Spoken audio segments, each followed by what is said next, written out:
Hello everyone, mayam punamꯛꯄꯨ ꯇꯔꯥꯝꯅ ꯎꯆꯦꯔꯤ ꯃꯌꯥꯝ ꯉꯁꯤꯗꯤ ꯑꯩꯈꯣꯏꯒꯤ ꯃꯃꯥꯅ ꯊꯥꯖꯕ ꯍꯪꯒꯥꯝꯁꯦ ꯉꯁꯤꯗꯤ ꯑꯍꯥꯟꯕ ꯆꯥꯒꯗꯣꯏꯅꯤ ꯂꯥꯏꯅꯤꯡꯊꯧꯗ ꯀꯠꯂꯒ ꯑꯩꯈꯣꯏ ꯍꯪꯒꯥꯝꯁꯦ ꯌꯦꯡꯉꯨꯁꯦ ꯂꯩꯁꯥꯕꯤ ꯐꯥꯔꯦ ꯃꯀꯥ ꯐꯟꯗꯣꯛꯃꯟꯒꯤꯗꯅ ꯏꯁꯤꯡ ꯍꯩꯐꯝ ꯂꯩꯇ꯭ꯔꯦ ꯃꯃꯥ ꯉꯁꯤꯗꯤ ꯂꯥꯏ ꯀꯠꯂꯣ ꯍꯥꯏ ꯉꯁꯤ ꯑꯌꯨꯛꯀꯤ ꯂꯥꯏꯗꯨꯛ ꯊꯥꯕꯁꯤꯗ ꯍꯪꯒꯥꯝꯁꯦ ꯀꯠꯂꯒ ꯍꯣꯔꯦꯟ ꯑꯗꯨꯝ ꯆꯔꯥ ꯆꯥꯔꯅꯤ ꯕꯥꯔꯣꯒꯤ ꯖꯣꯜꯂꯨꯒꯦ ꯍꯥꯏꯅ ꯈꯜꯂꯤ ꯅꯥꯅ ꯆꯥꯔꯅꯦ ꯑꯩ ꯁꯤꯗ ꯖꯣꯜꯂꯦꯅ ꯇꯧꯔꯤ ꯑꯩꯅ ꯃꯅꯤꯡꯗ ꯍꯪꯉꯤꯕ ꯅꯪ ꯂꯧꯒꯗ꯭ꯔꯥ ꯍꯥꯏꯅ ꯍꯥꯏꯕ ꯀꯩꯅꯣ ꯍꯥꯏ ꯃꯃꯥꯒꯤꯁꯦ ꯃꯄꯨꯟꯗ ꯀꯌꯥ ꯊꯥꯗꯣꯛꯇꯣꯏꯅꯣ ꯑꯗꯨꯗꯤ ꯀꯔꯤ ꯍꯥꯏꯁꯤꯅꯣ ꯈꯪꯗꯦꯅꯦ ꯑꯩꯕꯨ ꯃꯄꯨꯟꯗ ꯀꯌꯥ ꯌꯣꯟꯗꯣꯏꯅꯣ ꯐ꯭ꯔꯤ ꯍꯥꯏꯗꯣꯏꯔꯥ ꯃꯅꯤꯡꯗꯁꯨ ꯂꯩꯌꯦ ꯐꯖ ꯐꯖꯕ ꯑꯉꯥꯡ ꯀꯊꯤꯟꯗꯨꯉꯒ ꯑꯩꯈꯣꯏ ꯍꯪꯒꯥꯝꯁꯦ ꯁꯤꯒ ꯈꯔ ꯑꯗꯩ ꯁꯣꯟꯗ ꯃꯅꯤꯡꯗ ꯈꯔ ꯍꯪꯒꯥꯝꯁꯦ ꯌꯨꯝꯒꯤꯅꯤꯅ ꯍꯥꯎꯗꯣꯏꯅꯤ ꯁꯤꯅ ꯍꯦꯟꯅ ꯂꯣꯏꯔꯦ ꯑꯩꯒꯤ ꯍꯪꯒꯥꯝꯁꯦ ꯈꯨꯐꯖꯅꯤ ꯃꯆꯥꯁꯦ ꯊꯦꯛ ꯂꯧꯊꯣꯛꯄꯤꯗꯨꯅꯦ ꯍꯥꯟꯅ ꯑꯩꯈꯣꯏ ꯕꯣꯟꯇ꯭ꯔꯥꯕꯨꯗ ꯊꯥꯔꯝꯕꯗꯣ ꯏꯃꯥ ꯍꯣꯏꯅ ꯁꯤꯗꯤ ꯅꯪ ꯂꯥꯏ ꯀꯠꯂꯨꯔꯣ ꯃꯅꯤꯡꯗꯩ ꯈꯔꯁꯨ ꯃꯃꯥꯡꯗ ꯊꯥꯕ ꯍꯪꯒꯥꯝꯗꯨꯒꯒꯤ ꯃꯀꯥ ꯑꯍꯨꯝꯈꯛ ꯃꯃꯥꯅ ꯄꯤꯔꯛꯑꯦ ꯑꯗꯨꯅ ꯂꯥꯏꯅꯤꯡꯊꯧꯗ ꯀꯠꯂꯒ ꯑꯩ ꯂꯥꯏꯁꯦ ꯈꯣꯏꯔꯝꯃꯦ ꯂꯣꯏꯔꯒ ꯕ꯭ꯔꯦꯛꯐꯥꯁꯀꯤ ꯑꯃ ꯇꯧꯔꯦ ꯕꯦꯁꯟ ꯁꯤꯔꯥ ꯍꯧꯔꯦ ꯑꯗꯨꯒ ꯆꯥꯒ ꯇꯟꯒ ꯆꯥꯕ ꯑꯍꯟꯁꯤꯡꯒꯤꯅ ꯑꯗꯣ ꯇꯟꯗ ꯑꯣꯏꯅ ꯍꯧꯔꯦ ꯃꯃꯥꯅ ꯃꯅꯤꯡꯗꯒꯤꯁꯨ ꯍꯪꯒꯥꯝꯗꯣ ꯆꯔꯥ ꯐꯥꯅꯕ ꯑꯩꯅ ꯄꯨꯝꯅꯃꯛꯇꯒꯤ ꯃꯀꯥ ꯊꯦꯛꯑ ꯄꯨꯔꯛꯑꯦ ꯃꯃꯥꯅ ꯀꯥꯡꯁꯣꯏꯁꯦ ꯁꯦꯝꯕꯤꯗꯅ ꯍꯪꯒꯥꯝꯁꯦ ꯌꯥꯝ ꯊꯝꯕꯤꯔꯝꯃꯦ ꯑꯗꯨꯒ ꯑꯩꯅ ꯎꯔꯤ ꯍꯥꯞꯆꯜꯂꯦ ꯀꯣꯂꯤ ꯍꯋꯥꯏ ꯍꯥꯞꯆꯜꯂꯦ ꯇꯤꯜꯍꯧꯁꯤꯁꯨ ꯍꯥꯞꯆꯜꯂꯦ ꯁꯦ ꯀꯣꯟꯄꯥꯛꯁꯦ ꯑꯆꯧꯕ ꯑꯃꯅꯤ ꯁꯦ ꯍꯣꯔꯦꯟ ꯀꯥꯡꯁꯣꯏ ꯇꯧꯔꯅꯤ ꯁꯦ ꯀꯟꯗꯂꯥ ꯑꯌꯥꯏꯕꯗꯣ ꯍꯥꯞꯄꯅꯤ ꯑꯃꯅꯤꯈꯛ ꯉꯥꯔꯤ ꯍꯥꯞꯄꯅꯤ ꯀꯔꯤ ꯍꯥꯏ ꯅꯍꯥꯟꯒꯤ ꯀꯩꯅꯣꯒꯤ ꯄꯨꯊꯤ ꯑꯌꯥꯏꯕꯗꯣ ꯑꯗꯣ ꯍꯥꯞꯀꯅꯤ ꯑꯗꯨꯒ ꯑꯩ ꯊꯣꯡꯉꯅꯤ ꯐꯖꯅ ꯇꯧꯅꯤ ꯀꯥꯎ ꯂꯩꯕ ꯊꯕꯛꯁꯨ ꯑꯃ ꯂꯩꯈ꯭ꯔꯦꯗꯅ ꯑꯁ ꯄꯄꯟꯅ ꯍꯧꯖꯤꯛ ꯍꯦꯜꯂꯛꯏꯅꯤ ꯑꯩꯈꯣꯏ ꯅꯦꯇꯣꯟ ꯂꯣꯏꯒꯤ ꯑꯇꯩꯁꯨ ꯄꯥꯜꯂꯤ ꯍꯥꯏꯔ ꯏꯁ ꯐꯖꯈ꯭ꯔꯦ ꯑꯣꯟꯊꯣꯛꯅ ꯃꯅꯝ ꯅꯨꯡꯁꯤꯅꯦ ꯃꯄꯟ ꯃꯅꯝ ꯅꯨꯡꯁꯤꯅꯦ ꯃꯥ ꯁꯦꯕꯣꯠꯀꯤ ꯃꯅꯝ ꯅꯝꯃꯦꯕ ꯁꯦꯕꯣꯠ ꯃꯅꯝ ꯅꯨꯡꯁꯤꯕꯗꯤ ꯅꯠꯇ ꯃꯥꯅꯦ ꯑꯁ ꯌꯥꯝꯈ꯭ꯔꯦ ꯀꯌꯥꯅꯣ ꯁꯤꯕꯨ 3 9 11 ꯐꯖꯈ꯭ꯔꯦ ꯍꯣꯏ ꯍꯣꯏ ꯀꯔꯤ ꯍꯥꯞꯄꯣ ꯍꯥꯏꯅꯣ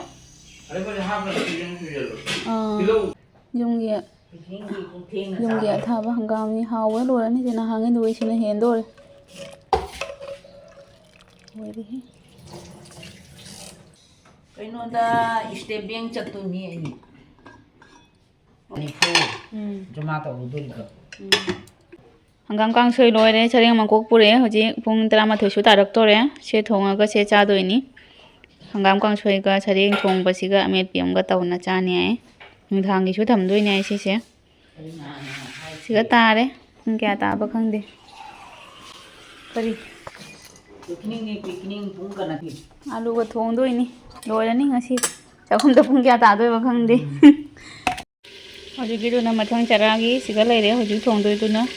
ꯁꯤꯒ ꯂꯩꯔꯦꯁꯦ ꯍꯣꯔꯦꯟ ꯅꯨꯡꯗꯥꯡꯒꯤꯐꯥꯎ ꯊꯝꯒꯅꯤ ꯍꯥꯏꯗꯣ ꯑꯅꯤꯔꯛ ꯁꯨꯔꯦ ꯉꯧꯔꯤꯁꯦ 3ꯂꯛꯇ ꯂꯣꯏꯁꯤꯜꯂꯅꯤ ꯈꯔ ꯌꯥꯡꯅꯕꯒꯤ ꯑꯂꯨꯁꯨ ꯐꯨꯠꯇꯣꯛꯑꯦ ꯀꯨꯀꯔ ꯁꯣꯝꯕ ꯁꯪꯗꯦ ꯉꯁꯥꯏ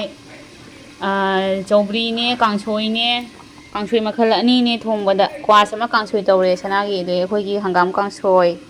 ꯍꯪꯒꯥꯝ ꯍꯥꯞꯄꯒ ꯉꯁꯤꯗꯤ ꯍꯥꯎꯔꯅꯤ ꯑꯩꯈꯣꯏ ꯃꯥꯟꯗꯧꯅ ꯃꯣꯔꯣꯛ ꯆꯞꯈ꯭ꯔꯦ ꯁꯦ ꯃꯣꯔꯣꯛ ꯑꯇꯦꯛꯄ ꯍꯥꯞꯅꯕꯩ ꯉꯁꯥꯏ ꯂꯥꯏꯅꯤꯡꯊꯧꯗ ꯀꯠꯄ ꯍꯪꯒꯥꯝꯗꯨꯒ ꯍꯥꯞꯄꯒꯅꯦ ꯁꯤ ꯊꯣꯡꯖꯤꯜꯂꯅꯤ ꯑꯂꯨꯒ ꯇꯧꯅ ꯈꯥꯃꯦꯟ ꯑꯁꯤꯟꯕꯤ ꯍꯥꯞꯄꯣꯏꯀꯣ ꯃꯥꯟꯗꯧ ꯈꯥꯃꯦꯟ ꯑꯁꯤꯟꯕꯤ ꯌꯥꯎꯗꯕꯤꯗ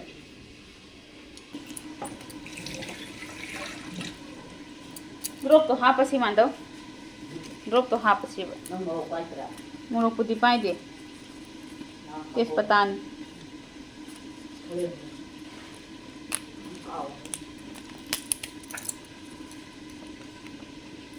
ꯃꯊꯪꯒꯤ ꯆꯔꯥ ꯑꯃ ꯂꯩꯔꯦ ꯁꯤꯒ ꯍꯥꯞꯄꯤꯁꯦ ꯊꯥꯎꯒ ꯀꯩꯅꯣꯒ ꯃꯆꯨꯒ ꯊꯨꯝ ꯌꯥꯎꯗꯕꯤꯗ ꯁꯨꯃꯥꯏꯅ ꯇꯣꯠꯂꯒ ꯊꯝꯈ꯭ꯔꯅꯤ ꯂꯣꯀꯦꯜꯒꯤ ꯅꯥꯡꯕꯅ ꯃꯥꯏ ꯃꯅꯥꯡꯁꯦ ꯀꯜꯂꯦ ꯌꯥꯝ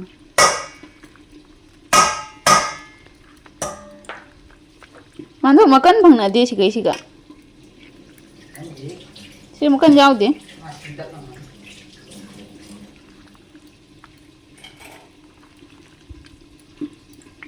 ꯑꯃꯨꯕꯤ ꯌꯦꯡꯉꯨ ꯁꯨꯃꯨꯛ ꯆꯥꯎꯕ ꯑꯅꯤ ꯈꯣꯏꯖꯥꯎꯒꯤ ꯑꯃꯨꯕ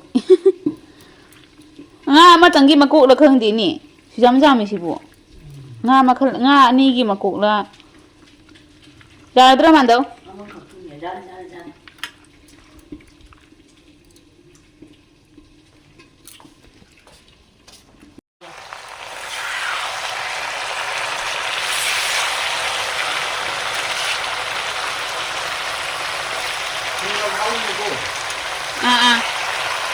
alu si papan kutu e ba thum hapaga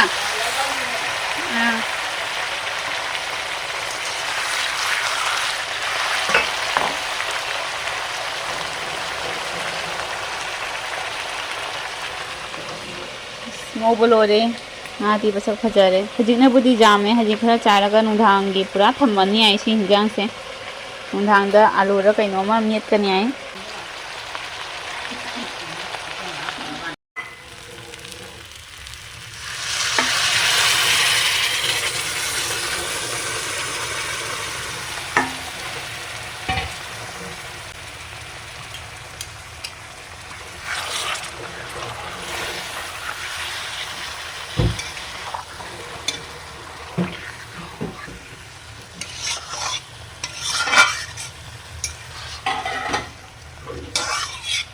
mandau masak ti phajari mahau di khangdri khi sa hali hi pe ha pa se ro ngau bi sira ha ta ngau bi sina che che hoi haji hu jong je lo ra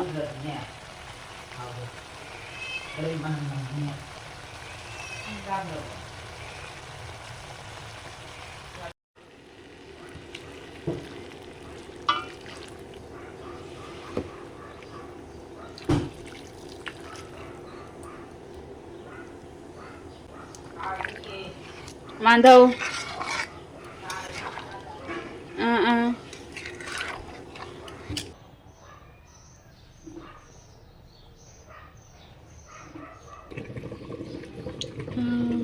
ngang sak su loire aduga jam phajana li sauri thum hapani masai se maroi chamoch ahum hapabni haji sauraga mu khara mo hapani haji thum hapage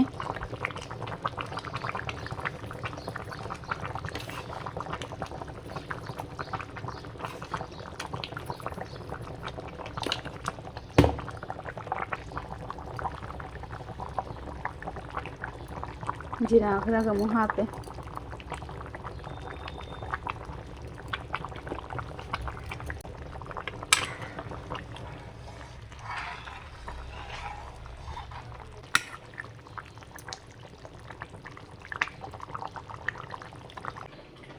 sena met pigini ngariga kainoga ngariga morokang baga ising katang hapaga tingi ren thum hapaga noi khairani se morok aira kaino di maroi mor thum gari gradi nundang se kasari ga mulaga irondoini siga leire aduga kana morok sidi muloyana siga dum kame aduga ngari na siga ngale thonga se chakta chaksu loire degi ngasai sareng makok thong se yam haure ne loina gare sise papan na su ka em watre loi haure do se ji sawalani dombu saraga jelani ado mayam asidi matang sida dum kainirasi next video da phanirasi ma'am bye